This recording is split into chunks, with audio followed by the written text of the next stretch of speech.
கும்மிடிப்பூண்டி அருகே டேங்கர் லாரியில் ஏற்பட்ட விரிசலால் வெளியேறிய ரசாயனத்தால் பொதுமக்கள் பாதிக்கப்பட்டனர்.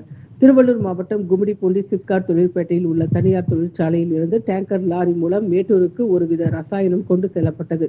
அப்போது கும்மிடிப்பூண்டி வேர்க்காடு புறவழி சாலையில் சர்வீஸ் சாலையில் டேங்கர் லாரி சென்று கொண்டிருந்த போது அதன் கேபினை ஒட்டி டேங்கில் ஏற்பட்ட விரிசலின் காரணமாக ரசாயனம் நுரை பொங்க கசிந்து வெளியேறியது. அப்போது லாரியின் பின்புறம் சென்ற இருசக்கர வாகன ஓட்டிகளின் மீது ரசாயனம் பட்டதால் அவர்களின் உடலில் அரிப்பு ஏற்பட்டதாக கூறப்படுகிறது. இது தொடர்பாக வாகன ஓட்டிகள் டேங்கர் லாரி ஓட்டுநரிடம் தெரிவித்ததை தொடர்ந்து ரசாயனம் ஏற்றிச் சென்ற டேங்கர் லாரி சாலையோரம் நிறுத்தப்பட்டது. சம்பவ இடத்திற்கு கும்மிடிப்பூண்டி தீயணைப்புத் துறையினர் விரைந்து சென்று ஆய்வு நடத்தினர். அப்போது டேங்கர் லாரியில் இருந்து கசிந்தது யூரியா உற்பத்தி செய்வதற்கான மூலப்பொருளாக கருதப்படும் ஒருவித ரசாயன கலவை என்பது உறுதி செய்யப்பட்டது. இதனை அடுத்து லாரியின் டேங்கில் இருந்த லேசான விரிசலை சரி செய்த தீயணைப்பு வீரர்கள் டேங்கர் லாரி அங்கிருந்து பத்திரமாக அனுப்பி வைத்தனர். இதுகுறித்து கும்மிடிப்பூண்டி சிப்காட் போலீசார் விசாரணை